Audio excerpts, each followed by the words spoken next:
Bonjour ou bonsoir, ça dépend de là où cette vidéo va tomber devant vos yeux.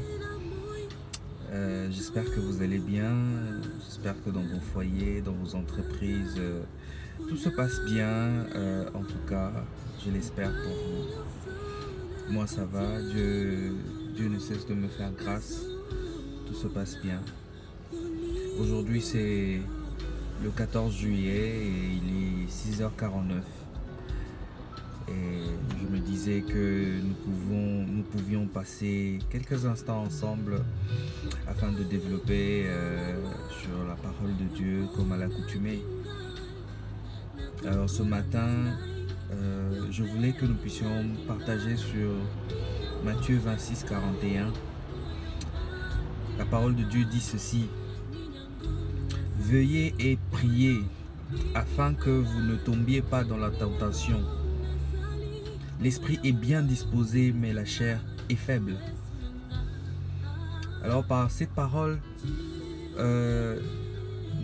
il s'agit du besoin d'avoir le Seigneur Saint-Esprit à notre côté. Il s'agit d'être quelqu'un qui pense à protéger le temple du Saint-Esprit qui est notre corps. Il s'agit aujourd'hui d'une personne qui néglige les faiblesses, une personne qui croit évidemment au Seigneur Jésus-Christ, mais dont il ne fait pas attention aux faiblesses de son corps. Il ne fait pas attention aux petits renards, aux petites choses qui ronge sa nature, qui ronge son comportement et qui lui fait tomber de manière subtile. Aujourd'hui, Dieu veut te dire, il faut veiller, il faut prier pour ne pas tomber en tentation. Qu'est-ce qu'est la tentation? La tentation est tout ce qui est proscrit et tout ce qui est interdit que la chair désire. Tout ce que la parole de Dieu interdit, que la chair désire réaliser. Parce que le fait de vouloir les réaliser, cela nous éloigne de la présence de Dieu. Alors voilà pourquoi nous devons veiller et prier. Et lorsqu'on dit il faut veiller dans la parole de Dieu, il s'agit là donc de protéger sa personne. Il s'agit là de protéger son esprit. Il s'agit là d'être gardien de son propre corps. Comme nous avons parlé autrefois de Jean 5, 18 à 19. La parole de Dieu disait que nous sommes des gardiens de notre propre corps. Pourquoi? Parce que le malin règne dans cette terre. Le malin règne dans ce monde. Et nous sommes obligés de veiller sur notre corps pour que nous ne soyons pas impactés par les ondes négatives qui émanent du diable. Notre rôle est de marcher selon la volonté de Dieu. Mais pour marcher selon la volonté de Dieu, nous sommes obligés de connaître la parole de Dieu. Qui dit connaître la parole de Dieu dit il faut lire la parole de Dieu. J'aime bien le dire. Qui dit lire la parole de Dieu dit il faut méditer la parole de Dieu. Passer du temps à comprendre la parole de Dieu de manière profonde, de manière à ce que vous extirpez la réalité ou le réma caché dans la parole de Dieu. Et lorsque vous allez comprendre l'essence et la quintessence de la parole du Seigneur, vous saurez alors comment le mettre en action, comment le mettre en application, comment l'utiliser à bon escient. C'est ce que ce mot veiller veut dire. Connaître l'essence, connaître la quintessence de la parole de Dieu afin de le mettre en application pour notre bon fonctionnement de l'état spirituel. Et qui travaille sur l'état spirituel impacte forcément le physique. impacte forcément le physique. La Bible dit veiller et puis prier. Prier, c'est quoi? Passer du temps avec Dieu. Passer du temps avec le Seigneur. Comme dans Matthieu 6,6, la parole de Dieu qui dit, si tu pries, entre dans ta chambre, ferme ta porte. Prie ton Dieu qui est dans le lieu secret. Et ce Dieu qui te voit dans le lieu secret te le rendra. C'est ça, il faut prier pour entrer et chercher la face de Dieu.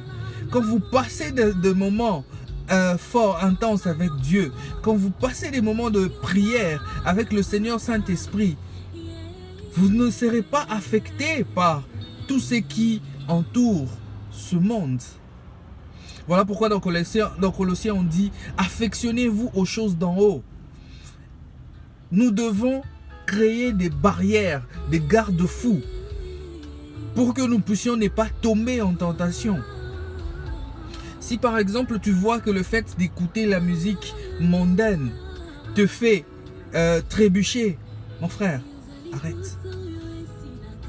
Si tu vois que le fait d'aller partager un petit bière avec des amis te fait trébucher, arrête. Si tu vois que le fait de beaucoup manger te fait des excès des tables, mon frère, arrête. Bon, n'arrête pas de manger, mais et fais un effort de réduire, parce que l'excès de table est un péché. Tout ce qui est péché nous éloigne de la présence de Dieu. Alors, notre but est de vouloir créer des paramètres possibles qui nous attachent aux choses d'en haut.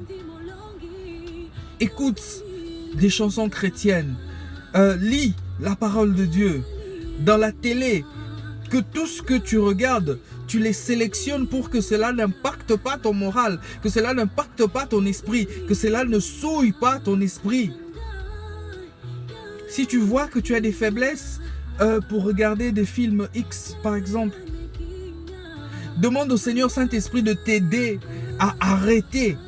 Parce que le fait de regarder te pousse à pécher, te pousse à commettre des histoires inimaginables, te pousse à poser des actes qui déçoivent le Saint-Esprit, qui déçoivent le Seigneur.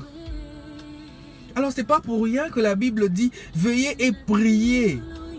Veillez et priez.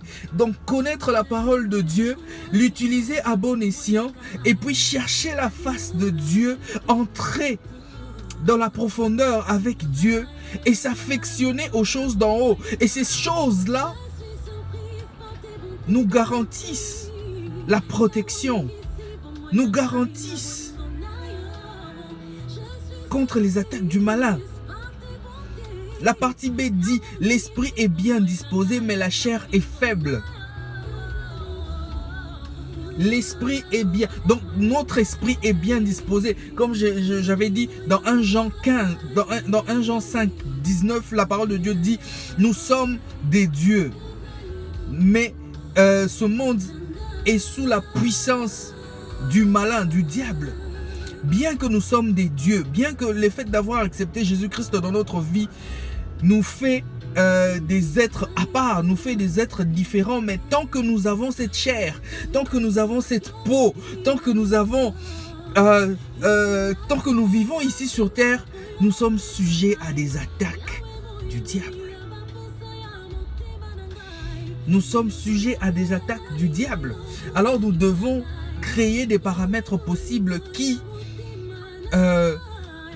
nous éloignent des choses du monde et qui nous attirent dans les choses de Dieu. Mais cela doit commencer par une décision que tu peux prendre maintenant, ce matin à 6h58. Tu peux prendre cette décision ici et dire: le petit renard qui me ronge, ce petit péché mignon qui me ronge, je peux prendre la décision de ne plus le faire. Il faut commencer par toi-même accepter d'abord la maladie que tu as. Accepte que tu as cette faiblesse. Ensuite, présente-le au devant de Dieu. Quand tu le présentes au devant de Dieu, Dieu va reconnaître ta sincérité et il va te donner les capacités qu'il faut via le Seigneur Saint-Esprit pour mettre en application des garde-fous afin de t'éloigner de la présence du diable et de te garder dans la présence de Dieu. Oui, je le dis toujours, c'est la théorie. Mais la pratique vient du Seigneur Saint-Esprit. Si tu vois ou si tu sens que tu n'as pas le Seigneur Saint-Esprit en toi, la Bible te permet de demander le Seigneur Saint-Esprit. Il faudrait avoir cette soif-là de demander au Seigneur Saint-Esprit de t'assister. Et le Saint-Esprit va t'assister. Le Saint-Esprit va te montrer comment il faudrait évoluer dans la vie chrétienne. Comment tu dois commencer à courir comme un athlète afin d'atteindre les objectifs que Dieu a assignés pour toi. Oui, mon frère, oui, ma soeur. Veiller et prier veut simplement dire connaître la parole de Dieu, bien connaître la parole de Dieu, mettre en pratique cette parole de Dieu, ensuite chercher la face de Dieu, s'affectionner aux choses d'en haut, rester connecté à notre Seigneur Jésus-Christ. Et là, nous allons réellement résister à toutes les tentations qui vont se présenter au-devant de nous. Mais avant, identifiez votre péché mignon, identifiez votre faiblesse, identifiez ce pourquoi tu as des fois honte de regarder Dieu. Tu as une culpabilité de prier même parce que tu sais au fond de toi que tu as péché. Alors mon frère, ma soeur, je ne te prends pas beaucoup plus de temps. Je te souhaite un bon mardi, que le Seigneur te bénisse. Bonne journée.